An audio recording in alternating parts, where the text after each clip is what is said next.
If you're thinking about selling your home and you're about to spend money on renovations, stop. Put the contractor's number down because most sellers renovate the wrong thing and just waste tens of thousands of dollars. The data is clear. A $75,000 kitchen gut renovation returns only about 36 cents on the dollar. So that means you're lighting 48 grand on fire. Meanwhile, a $5,000 garage door replacement returns 268%. That's not an opinion, that is data. So today I'm showing you exactly where to spend and where not to spend before you list. I'm Joseph with the Bridge and Boro Team at Real Broker. I sell homes in Staten Island and Brooklyn every week, and I've walked hundreds of homes with sellers who are about to list. The number one conversation I have is, Joe, what should I fix? What should I upgrade? I want to hold off. I want to fix this. I want to fix that.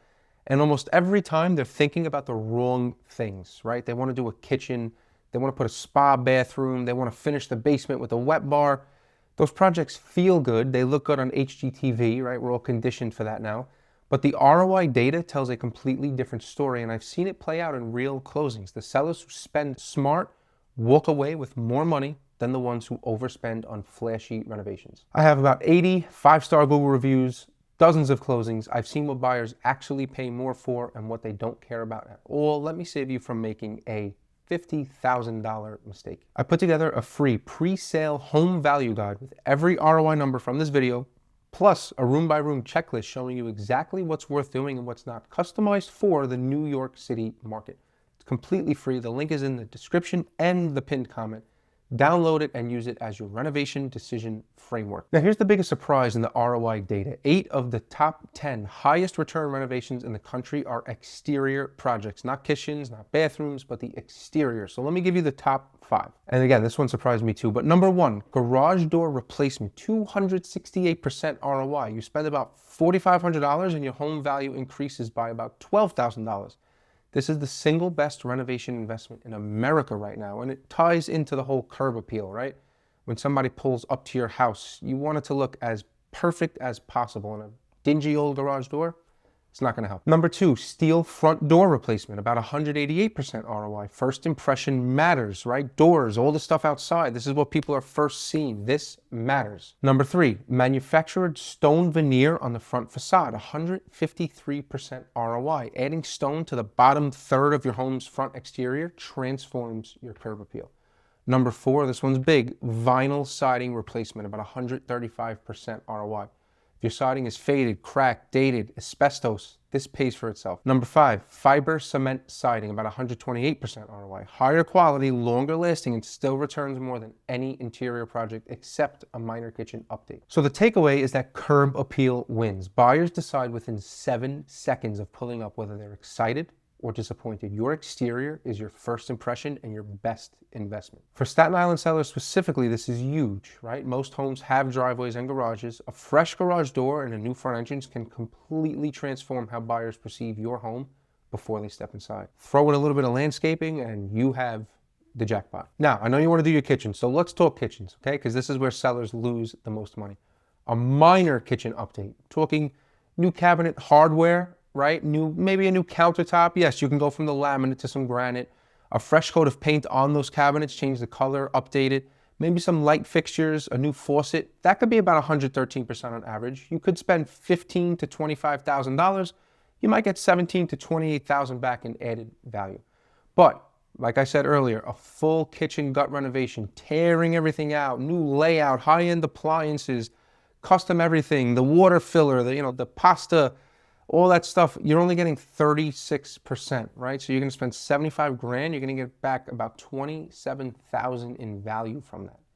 Why? Because buyers don't value your taste at your price. They value move-in ready and modern and clean. A freshly painted kitchen with new hardware and countertops checks those boxes for a fraction of the cost, and then they can take their taste and do whatever they want. The sellers who do best are the ones who make the kitchen look updated without rebuilding it from scratch. New brushed nickel or matte black hardware, fresh white or light gray paint on cabinets, right? Everything in the 2020s is white and gray. New countertops, quartz runs $3,000 to $8,000, of course, depending on the size. So again, the total $5,000 to $15,000 for a kitchen that photographs like new, and that's how you win. Recapture all of that and then go get yourself the brand new, beautiful, crazy kitchen in your next home. Don't waste it on this one. As you can imagine, bathrooms follow the same pattern. A mid-range bathroom remodel, new vanity, new toilet, updated tile, fresh fixtures, that returns about 80% ROI. So if you spend $50,000, you'll see $40,000 in value. Now, I don't know what bathroom would be 50, but I just use that for easy math. You know, you'd probably be more like 10 to 15,000. But a luxury spa bathroom with heated floors, rain shower head, freestanding soaking tub, custom tile work, it's going to return far less. Save that for your next home. So here's what I tell my sellers. If the bathroom is functional but dated, do a cosmetic refresh. New mirror, new light fixture, new toilet seat, fresh caulk, maybe regrout the tile.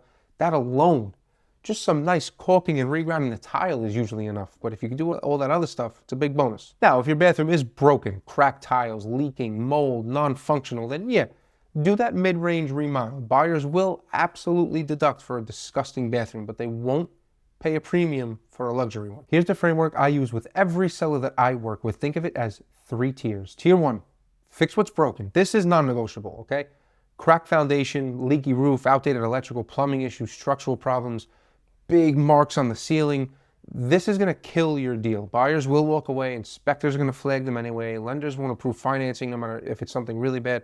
Fix these first no matter what, or you are fighting an uphill battle from day one. And I'm going to be fighting it with you if you employ me, and it's hard. It's tough. Tier 2, cosmetic refresh. Once everything works, make it look good. Fresh paint throughout. Again, that's the single best ROI cosmetic upgrade. Clean landscaping, updated light fixtures, new hardware, professional cleaning. This is where you're going to get the most bang for your buck. Tier 3 is strategic upgrades, only if budget allows and the market supports it. This is where that minor kitchen update, the bathroom refresh, the new garage door comes in. But again, the mistake that sellers make that I keep seeing is that they jump straight to tier 3. They're ignoring tier 1. You could have the most beautiful kitchen in Staten Island, but if the inspector finds knob and tube wiring, that deal might fall apart. So let me get specific about our market. In 2026, here's what Staten Island and Brooklyn buyers are paying premiums for. Okay, and this doesn't change much throughout the years, but move-in ready condition, it always wins. Okay, buyers in this market have limited inventory to choose from.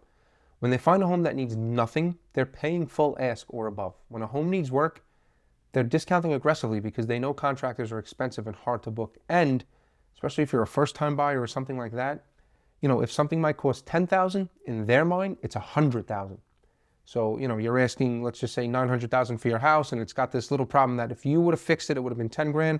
For them, they're going to make an offer at $800,000, okay? Updated kitchens and baths, but updated doesn't mean luxury. Right? They like it being clean, functional, not from 1985. That $15,000 minor refresh beats the $75,000 gut job every time. Outdoor space, buyers love a maintained yard, a new deck or patio, clean landscaping. On a cost per square foot basis, outdoor living space is one of the cheapest upgrades you can make, especially anything out front. Please, please, please take that advice. They also love energy efficiency, new windows, updated insulation, a newer HVAC system. These translate directly into lower monthly costs for buyers, and they're willing to pay for it, as well as knowing that they might not have, or they have a much smaller chance of having a 5-figure repair bill, you know, a couple of months or a couple of years into their purchase when they're already stressed, right? Because they're using all their money to buy this house. So here's my offer. Before you spend a single dollar on renovations, let me walk your home. I will tell you exactly what's worth doing, what's a waste of money, specific to your home, your neighborhood, your price point, because it does differ to a degree within price points. I'm going to do this for free, of course. There's no obligation. 20 to 30 minutes. I've saved sellers 20, 30, 50,000, 6 figures by redirecting their renovation budget to where it actually pays off.